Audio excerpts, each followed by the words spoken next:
Hello friends, আজকে আমরা discuss করব চ্যাপ্টার 2 কাস্টমার সার্ভিস নিয়ে। কেন এটা ভীষণ ইম্পর্ট্যান্ট টপিক। সো কাগজ কলম রাখতে পারেন, যেটা ইম্পর্ট্যান্ট মনে হবে সেটা লিখে রাখবেন এবং যে জায়গায় বুঝতে পারবেন না সেটা নিয়ে আমাকে ডিসকাস করবেন। ফার্স্ট হচ্ছে ওয়াই কাস্টমার সার্ভিস। কাস্টমার কিন্তু bread and butter of business বলতে পারেন, ওনার জন্যই আপনার বিজনেসটা হবে, তো ওনার সার্ভিসটা দেওয়া কিন্তু আপনার একটা ইম্পর্ট্যান্ট টপিক। তারপর বলছে buying an insurance differ from purchasing কারটা কীভাবে। যদি গাড়ি কেউ কেনে সেটা হচ্ছে টেঞ্জিবল গুড, মানে টাচ করতে পারবে, রাইট? এবং buying a car has a expectation some pleasure, মানে গাড়িটা দেখতে পাচ্ছে, বুঝতে পারছে, ফিল করতে পারছে। এবং প্রডিউসড ইন ফ্যাক্টরি, অ্যাসেম্বল লাইনে হয়, সোল্ড ইন শোরুম, মানে টোটাল 3টে প্রসেসে কাজটা হচ্ছে।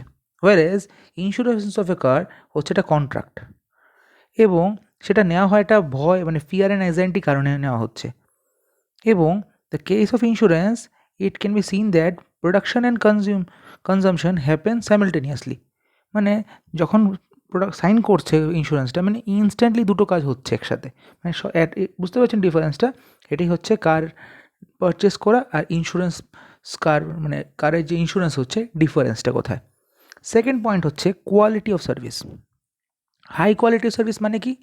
বেসিক্যালি 5টা ভাগ করে বলা হচ্ছে যে হাই কোয়ালিটি সার্ভিস মানে কি। রিলায়েবিলিটি, মানে হচ্ছে প্রমিস যেটা আপনি দিচ্ছেন, যে ট্রাস্ট, এজ এ এজেন্ট আপনার যে ট্রাস্ট আসছে সেটাকে বলে রিলায়েবিলিটি।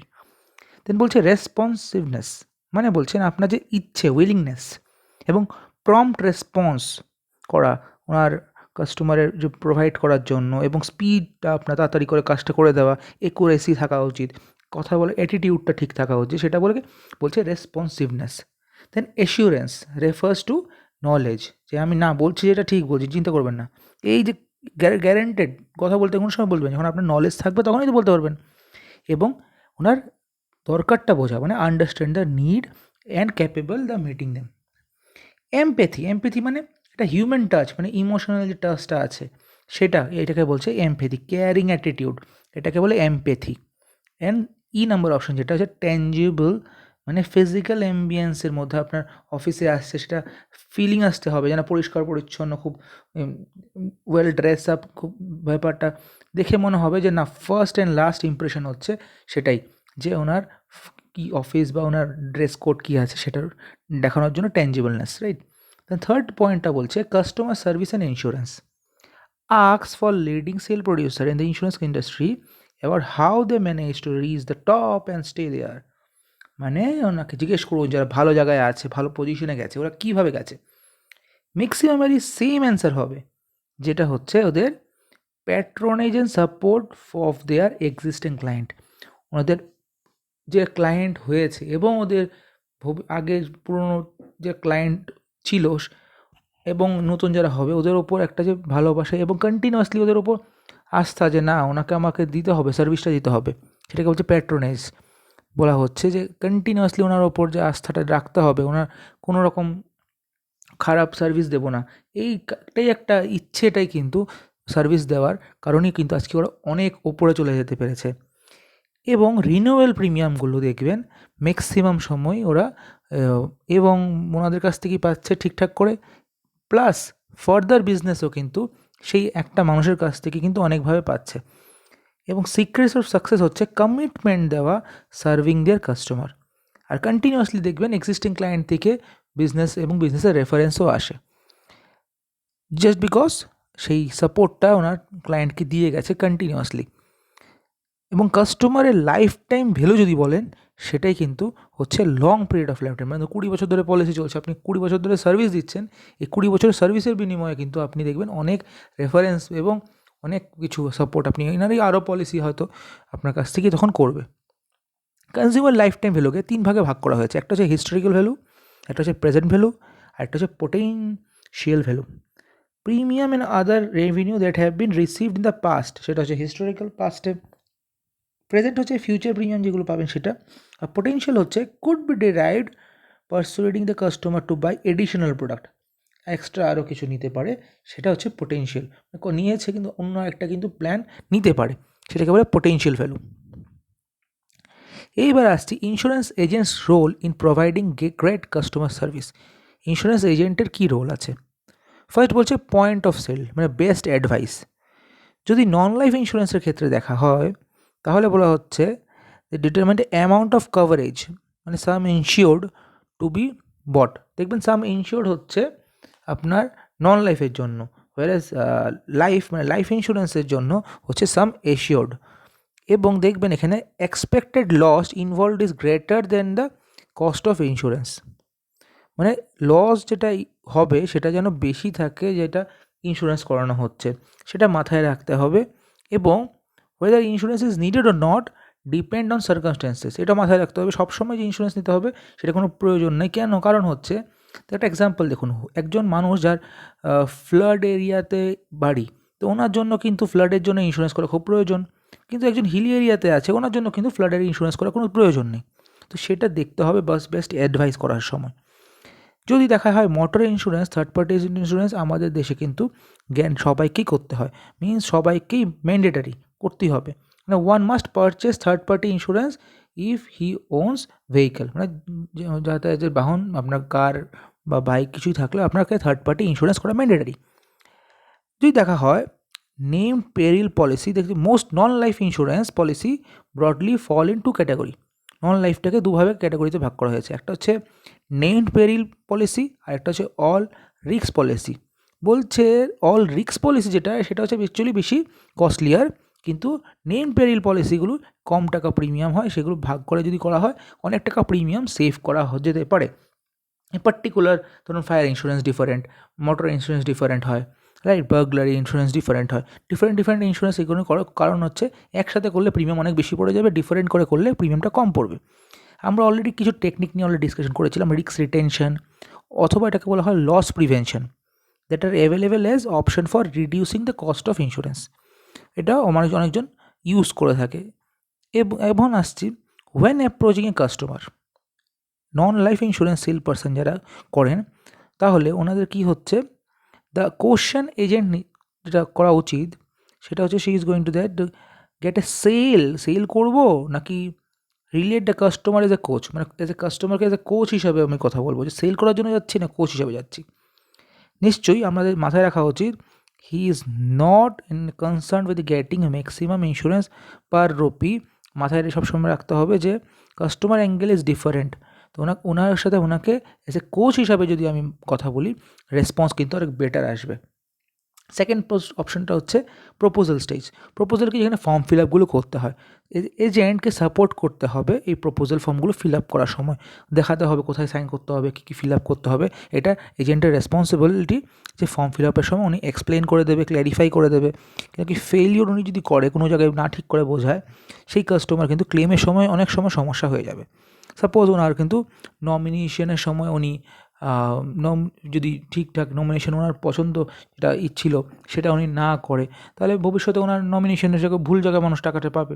সেম থিঙ্কিং অনেক জায়গায় অনেক কিছু ফর্ম ফিল আপে পলিসি যদি ওনাকে ঠিক করে না দেওয়া হয়, তো ভুল সময় ম্যাচুরিটি হবে, তো আমাকে কিন্তু ওনাকে সব জায়গাগুলো ফিল আপ করানোর সময় বুঝিয়ে বলে তারপর কিন্তু করাতে হবে।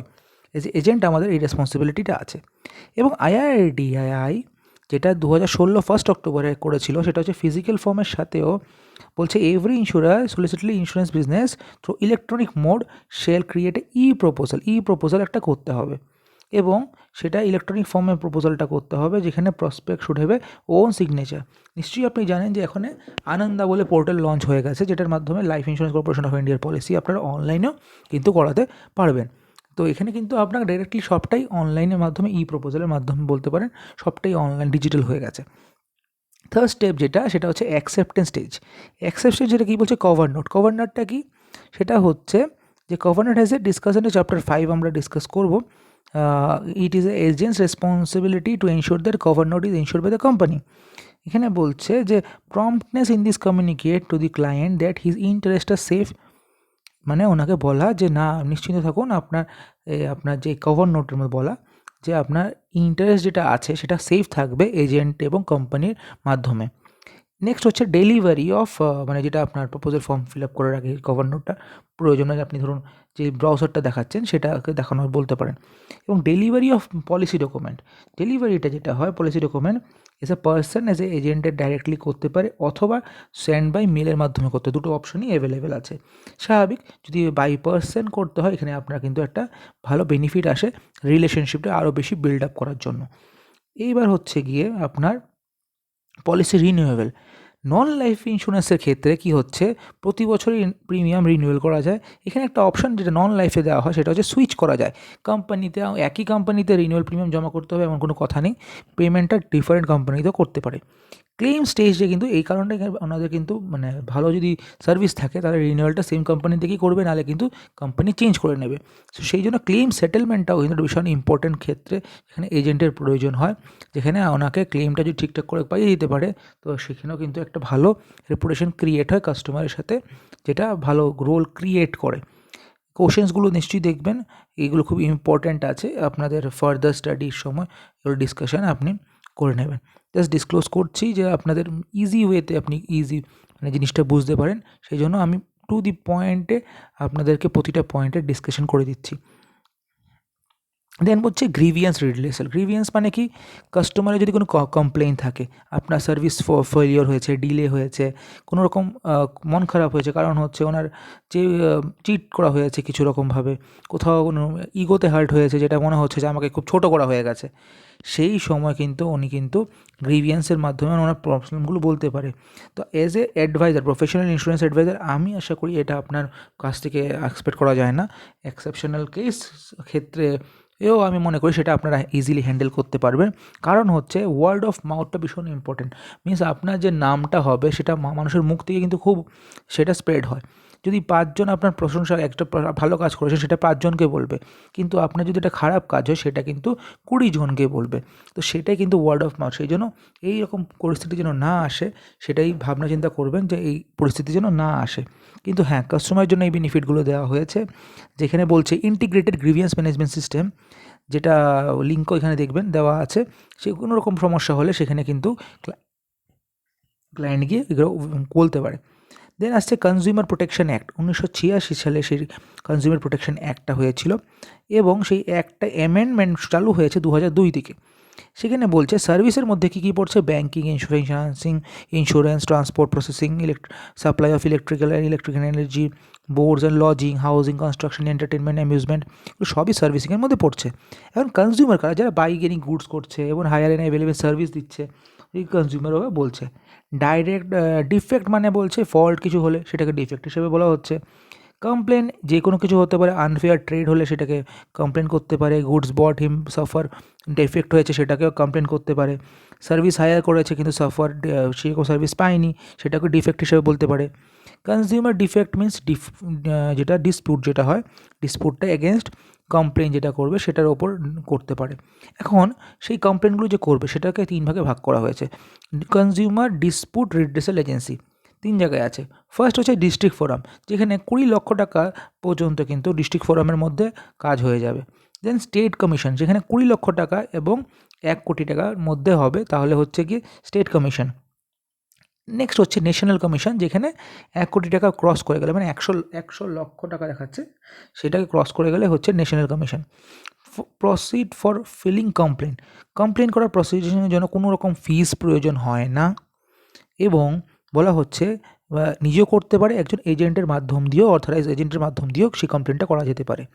কনজিউমার ফোরাম অর্ডার করতে পারে, সেটা প্রুভড হতে হবে যে এটা ওনার যদি প্রুভড হয়ে যায়, কনজিউমার ফোরাম যদি অর্ডার প্রুভড হয়ে যায়, তাহলে যেটা করতে হতে পারে সেটা হচ্ছে রিটার্ন দ্য কমপ্লেন করতে হতে পারে, এবং award such amount of compensation দিতে হতে পারে, রিমুভ দ্য ডিফেক্টটাকে ক্লিয়ার করে দিতে হবে, discontinue the unfair trade practice, আর যেন এরকম না হয় সেই কমপ্লেনটা ওনার কাছে, মানে রেসপন্সটা ওনার কাছ থেকে নিতে হবে by written.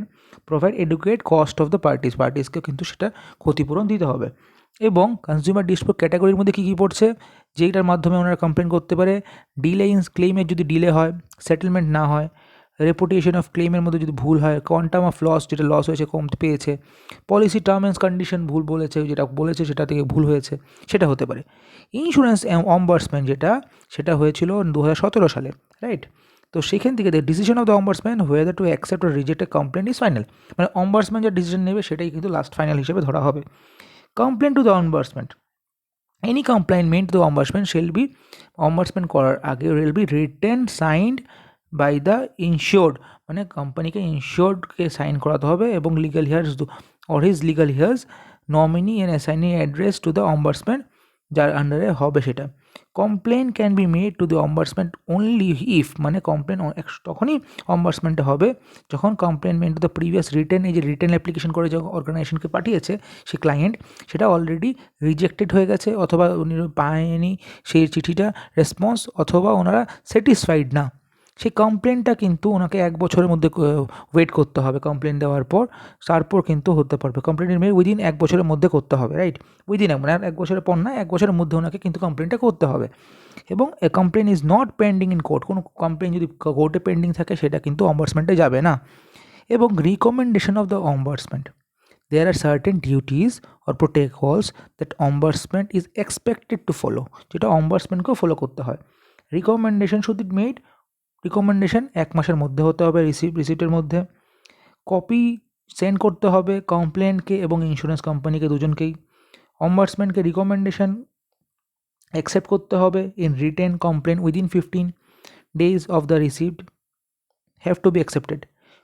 Copy of the acceptance letter by the insured shall be sent to the insured and written confirmation sought within 15 days of the receipt of the, মানে 15 দিনের মধ্যে ওনাকে কম্বার্সমেন্টে ইন্স্যুরেন্স কোম্পানি থেকে এক্সাক্ট রেসপন্সটা নিয়ে নিতে হবে। এবং যদি সেটা না হয় তাহলে কী হবে? This award of ombudsman govern by the rules of the follow, বলছে if the dispute is not settle by intermediary ombudsman will pass an award. Ombudsman কী করবে? একটা অ্যাওয়ার্ড পাস করবে। সেখানে কি বলছে, যে এখানে বলছে দেখুন, award shall not be exceed loss suffered by the complain or shall not be more than 30 lakh টাকা। 30 লক্ষ টাকার বেশি কিন্তু কোনো লস সাফার যদি হয় সেটা কিন্তু হ্যান্ডেল করা যাবে না। তো award should be made within, মানে অ্যাওয়ার্ডটাকে 3 মাসের মধ্যে অ্যাওয়ার্ডটা দিতে হবে রিসিপ্টটা। মানে অ্যাওয়ার্ড মানে এটা ওয়ান কাইন্ড অফ ভালো জিনিস না, অ্যাজ এ বলতে পারেন যে দিতে হবে, যে ওনাকে অ্যাওয়ার্ডস বাই দ্য অম্বার্সমেন্ট, যে কমপ্লেন করেছে সেটা বলতে পারেন একটা fine tip. The insurance shall comply with the award within 30 days of the receipt of the award, right? মানে উইদিন 30 days মধ্যে ওনাকে ইন্স্যুরেন্সকে কোম্পানির রেসপন্স করতে হবে অ্যাওয়ার্ড যদি ওনারা পেয়ে যায় তাহলে। এটা টাইম ফ্রেম বলা হচ্ছে। নেক্সট আমাদের যেটা পয়েন্ট বলা হবে সেটা হচ্ছে কমিউনিকেশন প্রসেস। একজন এজেন্টকে কমিউনিকেশন স্কিল খুবই প্রয়োজন, সেই কারণে বলছে কেন এখানে সফট স্কিল ভীষণ প্রয়োজন, এজেন্ট এবং এমপ্লয়ি সবার জন্যই কিন্তু সেটা প্রয়োজন। কাস্টমার সার্ভিস কিন্তু এটা ভীষণ ক্রিয়েটিং স্যাটিসফাইড যদি কাস্টমার হয়, লয়াল কাস্টমার হয়, নিশ্চয়ই সেটা আপনার বিজনেস অনেক গ্রোথ করবে। What does a healthy relation মানে কি? সেটা বলছে এলিমেন্ট অফ ট্রাস্ট। ট্রাস্টের কিন্তু মানে এলিমেন্ট হচ্ছে, একটা হচ্ছে অ্যাট্রাকশন, একটা হচ্ছে বিইং প্রেজেন্ট, আপনি যে কথা বলছেন সেই সময় সেই জায়গায় আছেন সেটা বোঝানো, এবং কমিউনিকেশন, আপনি যে কথাগুলো বলছেন সেটাকেও এখানে কিন্তু ধরা হচ্ছে ট্রাস্টের 3টে অ্যাঙ্গেল, ঠিক আছে? এইবার যেটা বলছে কমিউনিকেশনের প্রসেস। কমিউনিকেশন প্রসেস হচ্ছে অরেল, মৌখিক, রিটেন, লিখিত, নন ভার্বাল এবং বডি ল্যাঙ্গুয়েজ, এগুলো হচ্ছে কমিউনিকেশনের প্রসেস। সেটার মধ্যে আপনি দেখবেন যেটা হচ্ছে আপনার সোর্স, এটা বলা হচ্ছে কমিউনিকেশন প্রসেসটা কি। সোর্স মানে কি? Agent must be clear about why she is communicating, কেন কথাটা বলছে। মেসেজ, কি মেসেজ পাঠাতে চাইছে। অ্যাঙ্কোডিং মানে হচ্ছে নেসেসারি নো ওয়ান অডিয়েন্স, আগে প্রথম বোঝা দরকার। এবং তারপর কি হচ্ছে ভার্বাল মেসেজ কনভেন্ট চ্যানেল, যে মাধ্যমে যাচ্ছে সেটাকে ফেস টু ফেস অথবা টেলিফোনিক কনভারসেশন বা মিটিং, ভিডিও কনফারেন্সিং, যেভাবেই আপনি কথা বলছেন সেটা হচ্ছে মিডিয়াম কথা বলার। ডিকোডিং মানে সেটাকে নিজেকে বোঝা, ইন্টারপ্রেট করা, তারপর রিসিভারকে বলা যে এটার সলিউশন হচ্ছে এই রকম, রিসিভারকে ফিডব্যাকটাও আপনি লাস্টে আপনি তারপর আপনাকে দেবেন। টোটাল প্রসেসটা হচ্ছে আপনাকে বলা হচ্ছে যেটা কমিউনিকেশন প্রসেস। সেটাকে যদি ঠিক করে কেউ ফলো করে, মানে ধুম করে গেলাম আমি ওনার কথা না শুনে আমার কথা শেষ বলে চলে আসলাম, তাহলে কিন্তু সেটা কমিউনিকেশন প্রসেস হলো না। টোটাল প্রসেসটা আপনাকে শুনতে হবে, বুঝতে হবে, মিডিয়ামটাকে ইউজ করে আপনাকে কিন্তু ওনাকে ফিডব্যাক দিতে হবে, তাহলে কিন্তু এটা কমিউনিকেশন প্রসেসটা ফলো করলে এবং আপনার ফিউচার এবং প্রেজেন্ট দুটোই আপনার বেটার হবে বিজনেসের জন্য। দেন হচ্ছে ব্যারিয়ার অফ কমিউনিকেশন। ব্যারিয়ার তো অনেক কিছুই থাকতে পারে, সেটা আপনার কমিউনিকেশনের পুয়ারলি ডিজাইনড হয়ে গেলে, আপনার কথা বলার ধরন যদি ঠিক না থাকে বা আপনি প্রেজেন্টেশনের মধ্যে সেরকম ভালো ব্রাউজার বা আপনি বলতে পারেন ডিজিটাল ওয়ে অফ কমিউনিকেশনে আপনি ভালো সফটওয়্যার ইউজ না করলেন, সেগুলো হচ্ছে ব্যারিয়ার বলতে পারেন কমিউনিকেশনের মধ্যে। এবং তারপর আসছি non verbal communication, making a great first impression. ভালো ইমপ্রেশন, ফার্স্ট ইমপ্রেশনটা লাস্ট ইমপ্রেশন বলা হয়। ফার্স্ট ইমপ্রেশনটা যদি আপনার ভালো হয় সেটাকে কিন্তু ভীষণ ভালো ইম্প্যাক্ট আসে। এবং বলা হচ্ছে some of the useful tip of making good first impression হচ্ছে বি অন টাইম, সময় মতো আপনাকে প্রেজেন্ট করা। প্রেজেন্ট ইউর সেলফ অ্যাপ্রোপ্রিয়েটলি, মানে is your appearance helping to create a right impression. Formal dress পরে যাওয়া ক্লায়েন্টের সামনে, way to dress properly, grooming করা নিজেকে, ক্লিন শেভ থাকা, ফাইন হেয়ার কাট থাকা, এবং ক্লথসটা ঠিকঠাক আপনার আয়রন করা থাকা, সেগুলোকে দেখা, কিন্তু নিজেকে প্রেজেন্ট করা। দেন হচ্ছে warm and confident and winning smile. স্মাইলটা ভীষণ প্রয়োজন আপনার বিজনেসে, এইখানে কিন্তু আপনার স্মাইল ভীষণ কাজ করে। একজন মন খারাপ মানুষ যাওয়ার থেকে একজন যদি খুশি মানুষ যায়, এখানে মানুষ পছন্দ করবে ওনার রেসপন্সটার জন্য। বিং ওপেন, কনফিডেন্ট অ্যান্ড আপনার পজিটিভ, খুব ওপেন থাকা উচিত, পজিটিভ সবসময় থাকা উচিত, সেটা রেসপন্স আপনার অটোমেটিক্যালি ফ্রিকোয়েন্সি ক্যাচ করা যায়। দেখুন পজিটিভ অ্যাঙ্গেলটা আপনাকে ফিল করবে যে উনি পজিটিভ আছে, রেসপন্সটা ভালো আসবে। ইন্টারেস্ট ইন আদার পার্সন নিশ্চয়ই থাকা উচিত, যে আমি একজনের সাথে কথা বলছি, ওনার যদি ইন্টারেস্ট আমি না দেখাতে পারি, তো নিশ্চয়ই উনি ভাববে আমার উপর কোনো ইন্টারেস্টই নেই, ওনার করলেও কি পলিসি, না করলেও কি, ওনার কোনো ইন্টারেস্টই নেই, নিশ্চয়ই তখন উনিও কিন্তু আপনাকে সেই ইন্টারেস্টটা দেবে না। সেই জন্য আপনাকে ওনার উপরে ইন্টারেস্টটা রাখতে হবে। বডি ল্যাঙ্গুয়েজ, বডি ল্যাঙ্গুয়েজে কি, people listens to only small percentage, শোনে কম, আপনার উপর দেখে বেশি, তো বডি ল্যাঙ্গুয়েজটা ভীষণ ইম্পর্টেন্ট কাজ করে। দেন হচ্ছে কনফিডেন্স, পশ্চারটা কীভাবে বসছেন সেটা, সলিড আই কন্ট্যাক্ট রাখা উচিত, পারপাসফুল অ্যান্ড ডেলিবারেট গ্যাস্চার আপনার থাকা উচিত। কেন কথাটা বলছি, এটা পারপাসফুল থাকা উচিত, আমি কথা বলছি একটা টপিক, একটা বলছি আর একটা কথা, তাহলে কিন্তু হবে না। দেন হচ্ছে ট্রাস্ট, সেল পার্সনের যেটা ভীষণ ইম্পর্টেন্ট সেটা হচ্ছে ট্রাস্ট থাকা উচিত। ট্রাস্টের মধ্যে অনেক সময় যেটা হতে পারে সেটা হচ্ছে ক্লায়েন্ট অনেক সময় আই মেনটেনেন্স করছেন, কিন্তু আই মেনটেন্স হচ্ছেন না, তখন কিন্তু বুঝতে পারছেন আপনার ওপর বিশ্বাস আসছে না। Hand or fingers are in front of one mouth while speaking, সেটাও কিন্তু খুব খারাপ জিনিস অ্যাঙ্গেল হিসেবে দেখা হয়। One body is physically turned away from other, একজনের সাথে আরেকজনের বডি অন্যরকম দিকে। ওয়ান ব্রেদিং রেট ইনক্রিজেস, একজনের শ্বাস বেশি স্পিডে আসছে, বুঝতে পারছেন, তখন কিন্তু ট্রাস্ট ব্যাপারটা আসছে না, বুঝতে পারবেন। Complexion changes, colour, red face, মনে হচ্ছে চেঞ্জ হয়ে যাচ্ছে ওনার মুখের ধরনটা। এবং এই সব টপিকগুলো দেখবেন আপনারা নিজেই বুঝতে পারবেন একজন ক্লায়েন্টের সাথে ডিল করার সময়, যে উনি আপনার উপরে বিশ্বাস যদি না পায়, এই ফিলিংসগুলো ওনার মধ্যে আসতে পারে। এবং ফেশিয়াল এক্সপ্রেশন মিনিমাম আসছে, বেশি পছন্দ করছে না, তখন আপনাকে কিন্তু কী করতে হবে, if a customer express any of this, এইগুলো যদি কোনো আপনার কাস্টমার ফিল করে, তাহলে it is time to check your self and paid more attention to what is going to be customers mind. আপনাকে নিজের ওপর কিন্তু তাহলে আবার নিজেকে বুঝতে হবে যে আমি কোথায় ভুল আছি, এরকম হচ্ছে কেন ক্লায়েন্ট আমার সাথে দেখা করার পর, নিশ্চয়ই নিজেকে কিন্তু ভাবা উচিত যে আমার মধ্যে কী ফিলিংসের মধ্যে কী কথা বলার মধ্যে ঠিক হচ্ছে না, নাকি আমি ওনার কথাটা ধরতে পারছি না। সেই সময় কিন্তু নিজেকে আবার দেখতে হবে, সেইভাবে প্রিপেয়ার করে আবার আপনাকে প্রেজেন্টেশনের দিকে নিজেকে নিতে হবে। সেই জন্য আপনার লিসেনিং স্কিলটা ভীষণ প্রয়োজন।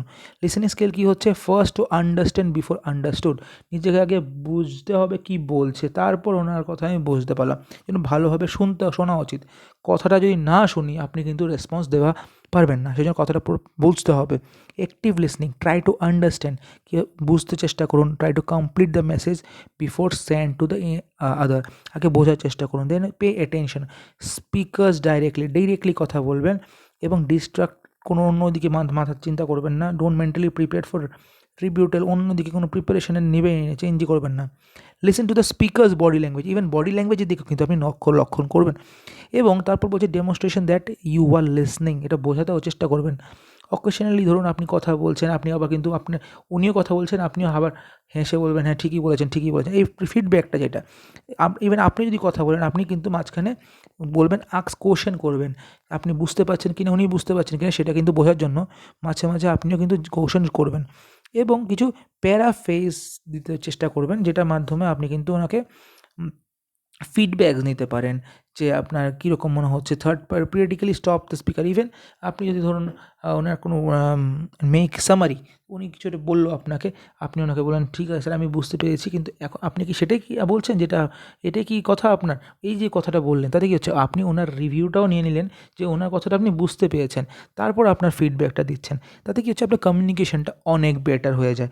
আশা করি অনেক কিছু আপনারা জিনিস অলরেডি জানেন, তাও একটা রিভিশন, এবং এটা সিলেবাসের মধ্যে যেহেতু আছে এটাকে ইম্পর্টেন্ট ধরতে হবে, কেন কি এখান থেকে কিন্তু প্রশ্ন আসবে। দেন হচ্ছে আপনার নট বিং জাজমেন্টাল হওয়ার দরকার নেই। Such judgemental approach can result in unwilling. আমরা আগে থেকেই জাজ করে নেওয়াটা এটা খুব খারাপ জিনিস। জাস্ট কথার মধ্যে থেকে আমাকে কিন্তু জিনিসটা বুঝতে হবে, প্রথম থেকেই আমাকে জাজ করা উচিত না কোনো কাউকে, রাইট? রেসপন্ডিং অ্যাপ্রোপ্রিয়েটলি রেসপন্ড করা উচিত। ওপেন করা কথা বলা। Empathetically listening means putting yourself in others person shoes, মানে আপনি যখন কথাটা বলছেন, ওনার কথা শুনছেন, আপনাকে ফিল করতে হবে উনি ওনার দিক থেকে কী বলছে। সাপোজ কারোর ইনকাম কম, তো ওনার কথার ধরনটা একরকম হবে, আর কারোর ইনকাম বেশি, তো ওনার ধরনটা ডিফারেন্ট হবে। তো আপনাকে ভাবতে হবে আপনি যদি ওনার জায়গায় থাকেন আপনি কীরকম ফিল করবেন, সেটা ভেবে কিন্তু আপনি যদি কমিউনিকেশন করেন, তাহলে আপনার কিন্তু কমিউনিকেশনটা অনেকটা বেশি আপনার রেসপন্ড আসবে। এবং দেখবেন এমপ্যাথি যদি মানে বলা হয়, এটা হচ্ছে implies hearing and listening patiently and with full attention. মানে আমি বুঝতে পেরেছি, ইয়েস স্যার আই আন্ডারস্ট্যান্ড, এই কথাটা যে বলছেন এটাকে কিন্তু এমপ্যাথেটিক লিসনিং বলা হয়। রেসপন্ডিং অ্যাপ্রোপ্রিয়েটলি অলরেডি বলা হয়েছে যে আপনাকে ঠিকঠাক করে রেসপন্স করতে হবে। এখন হচ্ছে এথিক্যাল বিহেভিয়ার, মানে ঠিকঠাক কাজটা করা হচ্ছে এথিক্যাল বিহেভিয়ার, যেটা ভীষণ ইম্পর্ট্যান্ট। ডিসঅনেস্ট যদি হয়ে যায় অর্গানাইজেশনের জন্য সমস্যা। সেই কারণে এথিক্যাল বিহেভিয়ার একটা গুড গভর্নেন্স ক্রিয়েট করার জন্য ভীষণ প্রয়োজন। ইন্স্যুরেন্স বিজনেসটা কিন্তু ট্রাস্টের বিজনেস, সো এটা ভীষণ প্রয়োজন এথিক্যাল বিহেভিয়ার। আনএথিক্যাল বিহেভিয়ার হলে বেনিফিট মনে হচ্ছে আমি বেনিফিটেড হচ্ছি এটা কিছু কাজ করে, কিন্তু অ্যাকচুয়ালি এটা কিন্তু লং টার্মে আপনার লস করে দিচ্ছে। সাম ক্যারেক্টারিস্টিক্স এথিক্যাল বিহেভিয়ার যেটা বলা হয় বেস্ট ইন্টারেস্ট, মানে অনেক সময় নিজের স্বার্থের জন্য করে দিচ্ছি ভুল কাজটা, সেটা কিন্তু প্লেসিং ক্যারেক্টারিস্টিকের মধ্যে এথিক্যাল বিহেভিয়ারের মধ্যে পড়ছে না। এবং অনেক সময় মনে হয় যে আপনার confidence, holding in strictness confidence and considering as a privilege যে all business and personal pertaining to certain client affair. Third point বলছে making full and adequate disclosure. আমাকে ফুল ডিসক্লোজার করা কিন্তু ভীষণ প্রয়োজন। আমি যদি কোনো যেহেতু আপনি প্রিভিলেজ কাস্টমার, ওনাকে কিন্তু ফুল ডিসক্লোজ করাটা কিন্তু, এবং সব কাস্টমার প্রিভিলেজ কাস্টমার ফুল ডিটেলসটা কিন্তু বলা কিন্তু ভীষণ প্রয়োজন। দেন আসছে having a chosen the two plans. একটা ধরুন দুটো প্ল্যান দেখাচ্ছেন, কমিশন বেশি বলে আমি এটাই বললাম, কমিশন কম বলে এটা বললাম না, এটা খুব খারাপ জিনিস। এবং বলা যে পলিসি বন্ধ হয়ে যাচ্ছে, ডিসকন্টিনিউশন এটা বলে পলিসি বিক্রি করাও কিন্তু ঠিক না। এবং অ্যাওয়্যার অফ দ্য সার্কামস্ট্যান্সেস, আপনার কী তো হতে চলছে সেটাকে ইউটিলাইজ করে আপনি নেগেটিভ মার্কেটিং করা, সেটা কিন্তু খুব ঠিক না। সেইগুলোকে এথিক্যাল বিহেভিয়ারের মধ্যেই বলা হচ্ছে।